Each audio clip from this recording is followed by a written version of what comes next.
took my mother's youngest son. She demanded him back, she said. Hey guys, I'm Julie and this is Rachel and we're here with... I'm Vinnie Caruana.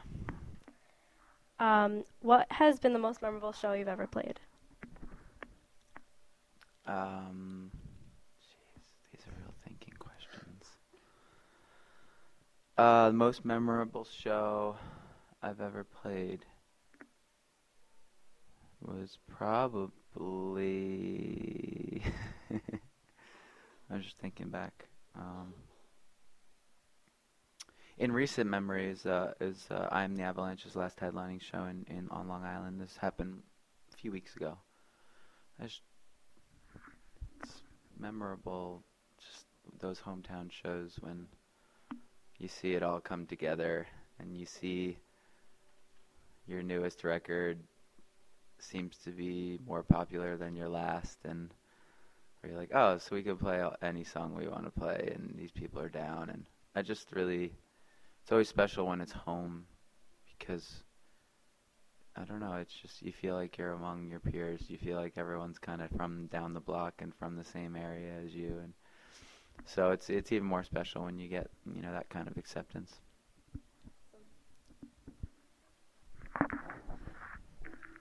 What are your upcoming spring plans? Do you have any shows or CD releases, and what should your fans expect from you?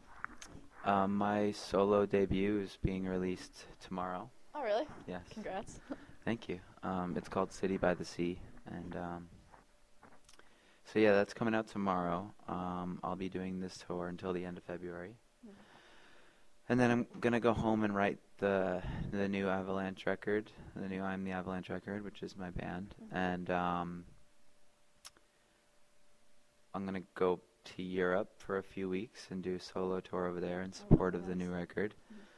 And when I get back from Europe, we're going to start recording the new Avalanche record and get that done.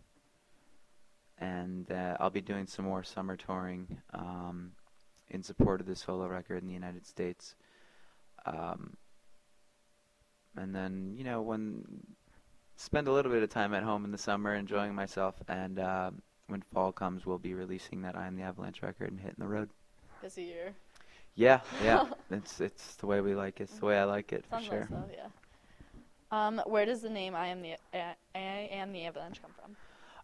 I was in a pretty manic place, and I wrote all these things I was feeling like I was, and that came out, and it looked nice to me, and it means a lot to me, and kind of how an avalanche is kind of this like disaster that's just about to happen, and you're just kind of overflowing, and that one more snowflake will just kind of bring it all down. And that's the way I felt at the time. Nice. If your band was a baby, who would your parents be? Ben and Jerry. No. What would your flavors be? Cheech and Chong. Yeah, Cheech and Chong. I'll go with that. Cheech and Chong and Ben and Jerry. Awesome. That's scrumptious. Yeah. Do you have a guilty pleasure artist or music that you listen to when no one is around? Guilty pleasure? I don't feel guilty about liking things that I probably people wouldn't think I liked, but I usually hate the awful stuff. I guess my guilty pleasure musically would be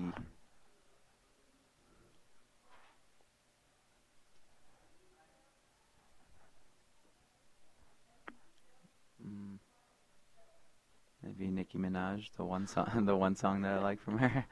Alright, that's a The good one guilty where it's pleasure. like, wash my hands, or something like, so in case a bum try and touch me, ew. Whatever that song is. That I remember when she goes, ew. I was like, oh, I like that. Made me feel good. She's naughty. She's a dirty She is. woman. She's different. But I don't really like her. I just like one song. Yeah. I don't know. Guilty pleasures are tough because I really do stay true to staying away from the awful stuff. That's good. Good for you. How do you feel about Fall Out Boy coming off hiatus? I'm pretty indifferent to that. I've never felt that they were making music for me. Mhm. I don't think I'm their target demographic. And did you see the Super Bowl halftime show? I didn't. Oh, I was alright. I was probably watching Jeff play at halftime, or maybe I was playing. I might have been on stage for that. Okay. Oh, we watched like the last 8 minutes of the game, and then it ended, and I was like, American football's stupid. Yeah. Unless you're like with your friends eating buffalo wings and drinking beer, Yeah. but you can do that watching anything. Yeah. Don't need football. Yeah. It's not that stupid. It's kind of cool. It's exciting, but yeah, I definitely appreciate the snacking and drinking and hanging out more than I do the Actual game. the sport. Yeah, I feel the same. If you could trade places with anyone in the world, who would it be?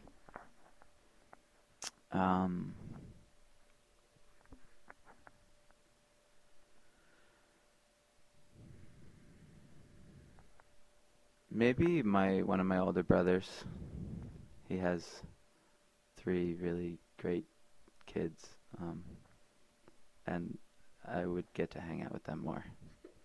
Sounds But nice. Uncle Vinny's pretty cool too. But I get jealous when I leave his place and he gets to hang out. But he also has to clean up all their shit, and Yeah. he also has to like step on really hard toys and stuff. And I get to leave and Not go to my doing that. apartment where there are no toys, and the shit is my own. Nice. And I tend to keep it, in the toilet, Where it belongs. not in my pants. I'm glad to hear. If you were abducted by aliens, what would you do or say to them? I would say, have you ever heard of Earth Crisis? And if they said no, then I would mosh them. Wash them. Nice. If you had treasure, where would you bury it? I would never answer that question. I have many treasures.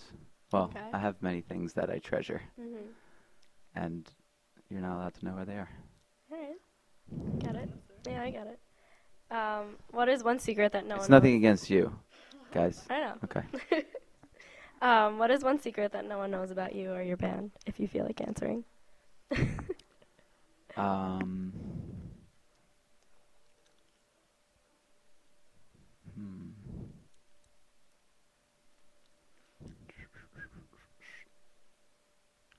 I don't know. I have to think about these things. I'm sorry for the pauses, It's but I okay. have to like dig pretty deep for that. About myself, well,